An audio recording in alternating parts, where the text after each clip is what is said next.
स्वामीनारायण स्वामीनारायण स्वामीनारायण जय स्वामीनारायण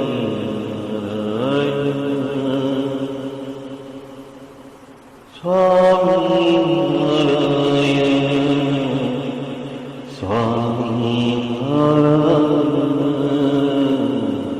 स्वामीनारायण जय स्वामीनारायण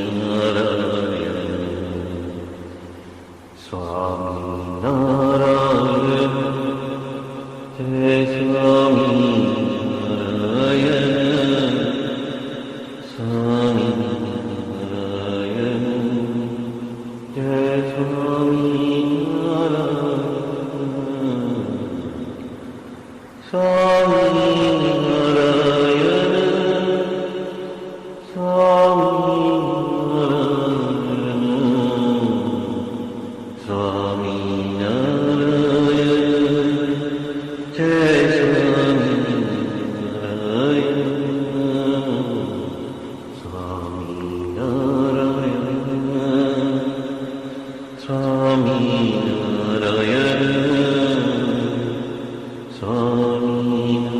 स्वामीनारायण जय स्वामीनारायण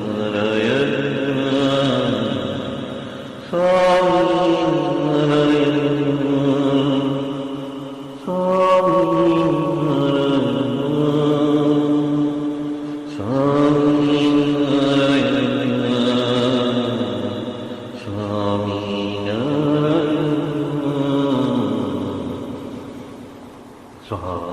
स्वामीनारायण जय स्वामीनारायण स्वामीनारायण जय स्वामीनारायण।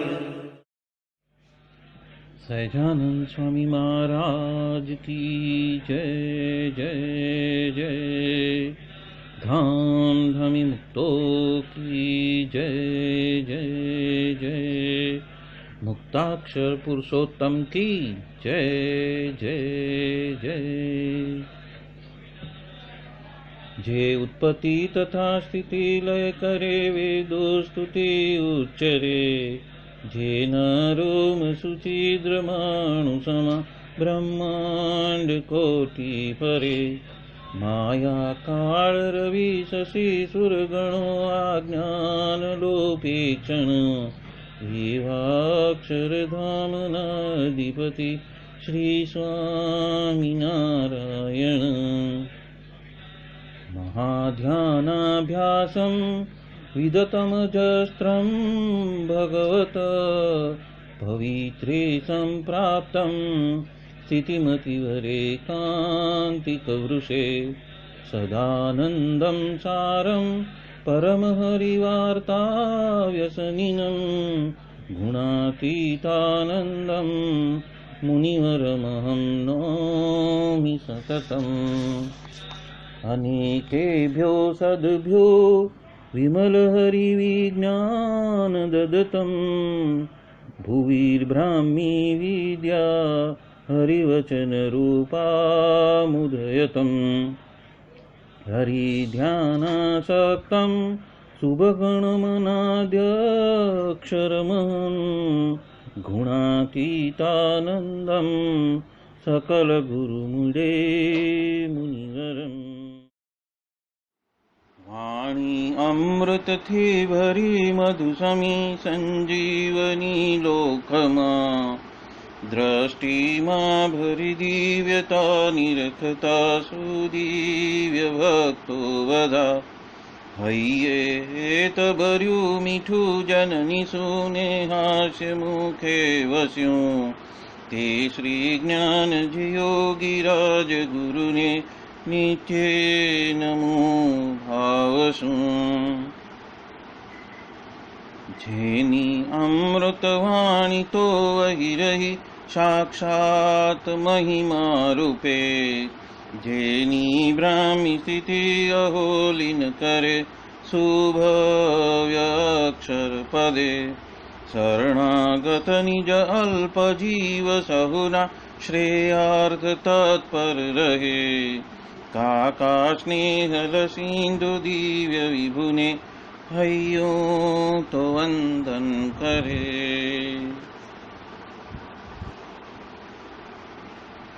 क्षिप शांत प्रशांत सागर समा साधु गुणे जे शोभता जेना दर्शन ने समागम थकी शांति सहु पामता जे छे मानस पुत्र का काजिना ने भजन मालिन रहे एवा साधक वृंदना गुरु सुरत वंदन भरत भाईने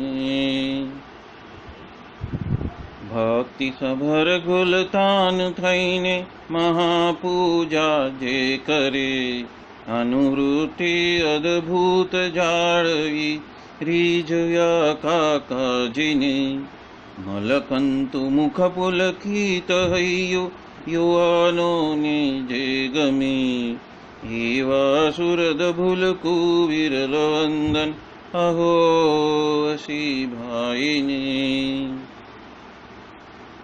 ब्रह्म रूप निज ने मानतावळी श्रीजी हइये धारता जे मस्त रहीने प्रभु भजन मा सुरद भाव धारता महिमा सभर दासत्व छलके जीवन माछे सहजता काका स्वरूप दिन कर विभु संभारवामा धन्यता। अनादि मूल अक्षर मूर्ति सद्गुरु श्री गुणातीतानंद स्वामी की बातें प्रकरण 6 बात 164वीं। स्वामीनारायण हरे स्वामी बात करते हैं, यह जीव तो पेड़ पत्थर धूल और बला या तो फिर बेला वही दिखता है और उसमें क्या माल है। यहाँ पे बला या तो बेला यानी जो एक अच्छे पत्थर से बना हुआ घर या मकान, तो उसमें क्या माल है, मतलब कि उसके अंदर क्या सुख है या तो क्या लाभ है। और मूल शास्त्रों में तो बताया हुआ है कि नेत्र के सामने जो आता है उसको देखना, पर बहुलंबी दृष्टि करनी नहीं, वही साधु का मार्ग है। पर ये तो बारंबार जो बखान करते हैं कि ऐसा था और ऐसा होएगा, और शास्त्र में तो बताया है कि नियम के मुताबिक आप खाना खाते हो तो वो सदा उपास ही रहता है, और वस्त्र भी नियम के हिसाब से ही अपने पास रखते हो तो वही त्यागी है। इसलिए नियम में रहना है। ये बात यहाँ पे गुणातीतानंद स्वामी बता रहे हैं। यहाँ पे गुणातीतानंद स्वामी व्यवहार में होने के वजह से जो प्रकृति दिखाई देती है या तो जो रचनाएं दिखाई देती है उसमें भी संयम रखने की बात यहाँ पे करते हैं और कहते हैं कि बहुत लंबी दृष्टि रखनी नहीं, यानी कि वो सब जो दृश्य है उसमें बहुत ओतप्रोत होना नहीं है। और यदि कोई बारंबार बखान करता है कि ऐसा था और वैसा था, तो ऐसा व्यवहार में भी बहुत लंबी लंबी बातें उसकी करनी नहीं है। और नियम के हिसाब से यदि हम खाना वगैरह खाते हैं तो वो ही उपवासी कहलाते हैं।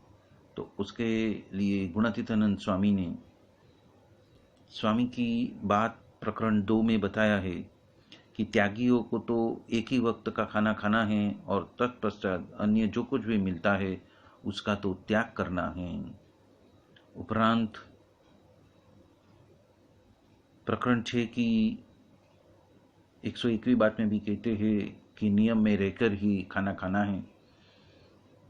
उपरांत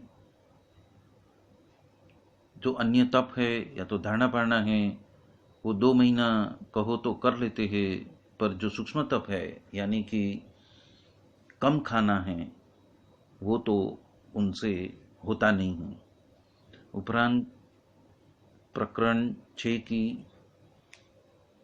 एक बात में कहते हैं कि एक शेर खाना या तो 1.5 सेर खाना, पर 2 सेर तो कभी पहुंचना ही नहीं है। ज़्यादा सोना भी नहीं है, क्योंकि सोए रहने की वजह से अन्न का पचन हो जाता है और तत्पश्चात वो इंद्रियों को ही बलवान बनाता है। इसलिए खाना खाने में थोड़ा संकोच रखना, मतलब कि सोच समझ के ही खाना और कम खाना। उपरांत तो प्रकरण 6 में कहते हैं ये नींद या आहार तो जिस तरह से हम बढ़ाते हैं उस तरह से बढ़ते ही जाते हैं, और यदि हम घटाते हैं तो घटते जाते हैं। और नींद तो 2 पहर तलक ही करनी, और यदि खाना है तो 1.5 सेर ही खाना खाना है।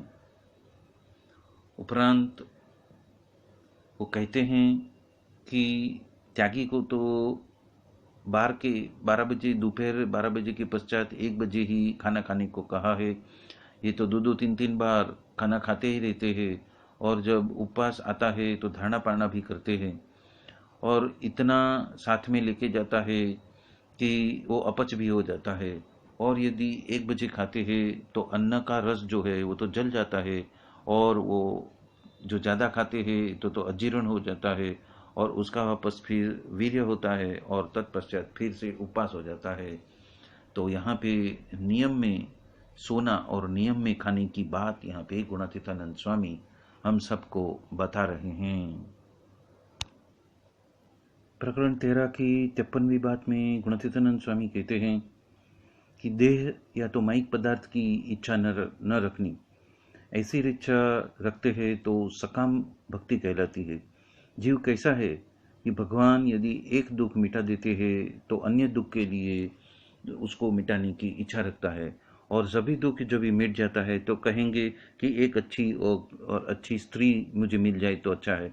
और इस तरह से भगवान के पास में ये देह की ही सेवा वो कभी करानी नहीं है, प्रारब्ध भुगतना है। और ये मनुष्य जो है वो देह रूप कैद खाना है, और जो स्वयं का जो श्रेय उसने किया नहीं, तो ये जीव तो आत्मा के खून की जो मरण रूप फांसी है आत्मा के लिए, तो वो तो फांसी है। और यदि जो उसमें प्रकट भगवान या तो प्रकट सन की पहचान हो जाए, और उपरांत स्वधर्म ज्ञान वैराग्य सहित भगवान की भक्ति करते हैं तो जन्म मरण टल जाता है। वैराग्य और स्वधर्म की वजह से जिन्होंने स्वयं की इंद्रियों को जीते ही नहीं है, वो भगवान या संत के संग के वजह से भी वो सुखिया होने वाला नहीं है। इसीलिए सभी सर्वेंद्रियों को जीत कर जिन्होंने वश कर दी हो, उसको ही वैराग्यवान और धर्म पालन करने वाला जानना। प्रकरण 13 की 54वीं बात में गुणातीतानंद स्वामी बता रहे हैं वैराग्य, स्वधर्म, तप और नियम, वो सभी का इस्तेमाल करके इंद्रियां हम जीत सकते हैं, और महात्म्य सहित भक्ति के करने से मन हम जीत जाते हैं। भगवान और भगवान के सच्चे एकांतिक भक्त के बारे में जिन्हें आत्मबुद्धि और दृढ़ प्रीति होती है, उसे तो निर्विकल्प समाधि जैसी सदा शांति रहती है। और ये बात वचनामृत गढ़ड़ा अंत्य में 11 में ये बात बताई है। भक्त थाऊ तो प्रहलाद के जैसा होना, और खरे खरा सच्चे सच्चा भक्त हो जाना। सिर्फ योग होएगा तो भी विघ्न रहता है, और इसलिए सांख्य और योग दोनों का इस्तेमाल करते हैं, तब ही किसी जात की कसर रहती नहीं है। इसीलिए ज्ञानी भक्त हो जाना, ये बात यहाँ पे गुणातीतानंद स्वामी हम सबको बता रहे हैं। प्रकरण 13 की 74वीं बात में गुणातीतानंद स्वामी बता रहे हैं धर्मतनय दास ने पूछा कि ये नैमिषारण्य क्षेत्र है, फिर भी जो हमारी वृत्तियों की धारा है वो कुंठित क्यों नहीं होती है। तो कहते हैं कि जितने नियम पालन करते हैं उतनी धारा कुंठित होते जाती है, और विशेष इतना कि नियम पालन करने से ही बल मिलता है। जब तलक देश काल लगता है तब तलक तो सत्संग कच्चा है। किसी में सिद्धि भी हो, किसी में अंतर्यामी पना भी हो, पर वो उसमें ओतप्रोत हो ही नहीं, वही श्रेष्ठ है। अलिप्त रहता है, वही श्रेष्ठ है। तरण देह से अलग हुए बिना अक्षरधाम में आप जा नहीं सकोगे। इस लोक में जो हम लेकर मंडे हैं, जो व्यवहार जगत में, संसार जगत में, वो तो हम सिर्फ मर्चा कांड रहे हैं, मतलब कि समय को नष्ट कर रहे हैं। ये बात यहाँ पे गुणातीतानंद स्वामी हम सबको बता रहे हैं। प्रकरण 13 की 76वीं बात में गुणातीतानंद स्वामी बता रहे हैं कि एकांत स्थान बिना भगवान भज नहीं सकते और कथा वार्ता भी हो नहीं सकती। एक शब्द की वजह से तो दोष टल जाता है और एक शब्द की वजह से तो दोष बढ़ भी सकता है। उस तरह से एक शब्द की वजह से आलस्य बढ़ जाता है और एक शब्द सुनने की वजह से आलस्य मिट भी जाता है। इसलिए जैसा शब्द सुनता है ऐसा जीव हो जाता है। प्रकरण 13 की तीसरी बात में गुणातीतानंद स्वामी कहते हैं कि ठहराव की वजह से, नियम धर्म की वजह से यदि हमने आदत डाली है तो वो आपातकाल में काम आती है। और बड़े बड़े संत की जो समझन हमने गृहस्थ ग्राह्य करी है तो वो देश काल के समय में काम आते हैं। इस तरह से साधु जो कहते हैं ऐसा करते रहना। आसन है, पथारी है, खाना पीना है, वो जैसा कहते हैं ऐसा करते ही रहना। सुमति कुमति, धर्म अधर्म, ज्ञान सभी संग में से आते हैं। और जहाँ पे विषय पंच विषय आ गए, जहाँ पे धन आ गया, जहाँ पे स्त्री आ गई, जहाँ पे मान आ गया, तो वहाँ पे कथावार्ता होने ही नहीं देता और वो जीव तो बिगड़ जाता है। और जिस तरह से यदि कोई घायल है तो एकांत में उसका पथारी वगैरह कर देते हैं, तब उसका घाव मिटता है। उसी तरह यदि विषय का संबंध होने ही नहीं दे तब ही जीव अच्छा रहता है। प्रकरण 10 की 87वीं बात में गुणातीतानंद स्वामी बता रहे हैं कि सांसारिक काम तो होता है पर स्वयं के मोक्ष का कार्य नहीं होता और समागम भी नहीं होता। सत्संग में आकर तुरंत ही कई भक्त है वो चले जाते हैं। जिस तरह से धोबी वस्त्र को पानी में उबालकर उसमें से दाग निकालते हैं, उसी तरह सत्पुरुष भी बातें करके पूर्व के जो मलिन संस्कार है वो टाल देते हैं। और पूर्व के मलिन संस्कार तो जिसको निकालना आते हैं उससे ही ये हो सकता है। ये अंतर की लड़ाई है। और घर का त्याग करने से भी वो कठिन से कठिन कार्य है, जिस तरह से कि अपने ही बाजू में जैसे सांप सो रहा है। उपरांत महाराज कहते हैं कि काम है, लोभ है, स्वाद है, स्नेह है और मान है, वो 5 में से एक भी दोष यदि होता है तो तब उसको जब ये सत्पुरुष निकालते हैं तो हमारा ठिकाना नहीं रहता। इसलिए जो बलवान होता है उसकी बुद्धि को तो कभी काल भेद डालता है। तब हरिजन ने प्रश्न पूछा कि किसकी बुद्धि है वो उसका भेदन नहीं होता। तो बहुत बहुत बहुत समागम किया हो और सात्विक ऐसे सत्पुरुष का सेवन किया हो और उसका आज्ञा का पालन किया हो तो उसकी ऐसी स्थिति हो जाती है कि उसकी बुद्धि तो कोई भी उसकी भेद नहीं सकता है। प्रकरण 10 की 88वीं बात में भी गुणातीतानंद स्वामी कहते हैं जिस जीव को सांसारिक आसक्ति होती है वो मृत्यु के समय में उसका जीव देह में से निकलता नहीं है। संसार में सुख है ऐसी तो किसी ने भी कलम रखी ही नहीं है। कोई भी शास्त्र में ऐसी कलम नहीं है। ब्रह्मरूप होना है तो गुजरात देश में जिस तरह से पत्थर है ही नहीं ऐसा है। परीक्षित राजा को संशय हुआ और सुख जी को थोड़ा भी नहीं हुआ। अक्रूर की बुद्धि तो उसका तो भेदन हो गया, वो तो मणि लेके चला गया। और उद्धव की बुद्धि नहीं भेद सके। भगवान की निष्ठा सच्चे सच्ची हो तो वो जीव में से भगवान की मूर्ति जाती ही नहीं है। ये बात गुणातीतानंद स्वामी बता रहे हैं। प्रकरण 3 की 51वीं बात में गुणातीतानंद स्वामी कहते हैं कि कैसा भी सांख्य वाला हो या फिर योग वाला हो, पर स्त्री का रूप तो पानी के अंदर जो भंवर खड़ा होता है वो हमें डुबा देता है, तो उसमें से तो बाहर निकल नहीं सकते। उसी तरह कैसा भी अंतर्दृष्टि वाला हो पर उसकी वृत्ति को भी यदि देश कालादिक ऐसे 8 उसको विघ्न करते हैं तो वो भी उसको भगा देते हैं। पर अंतर्दृष्टि तो होने नहीं देता।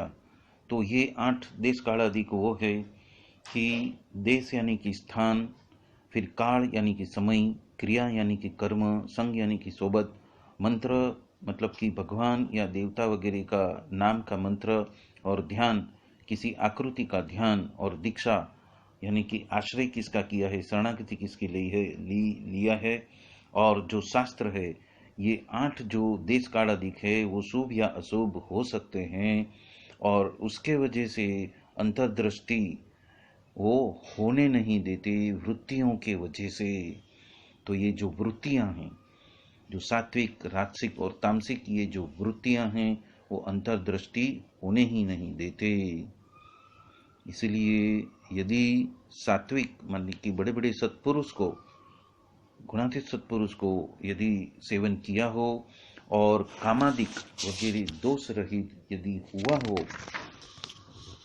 और जिसकी वासना कुंठित हो चुकी हो, उसकी बुद्धि का भेद कभी भेदन कोई कर नहीं सकता है, और अन्य की तो बुद्धि का भेद हो जाता है, भेदाई जाती, मतलब उसका विघ्न खड़ा हो जाता है, उसमें संशय नहीं है। यानी कि बुद्धि को वो बिगाड़ नहीं सकते हैं। ये बात यहाँ पे, ये रहस्य की बात यहाँ पे गुणातीतानंद स्वामी हम सबको बता रहे हैं। बोलो सहजानंद स्वामी महाराज की जय जय जय। धाम धामी मुक्तो की जय जय जय। सर्व गुणातीत स्वरूपों की जय जय जय। मुक्त अक्षर पुरुषोत्तम की जय जय जय। आप सभी को जय स्वामी नारायण। स्वामी नारायण स्वामी नारायण स्वामी नारायण जय स्वामी नारायण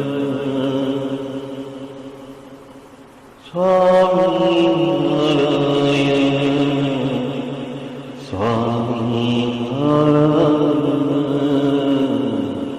स्वामी नारायण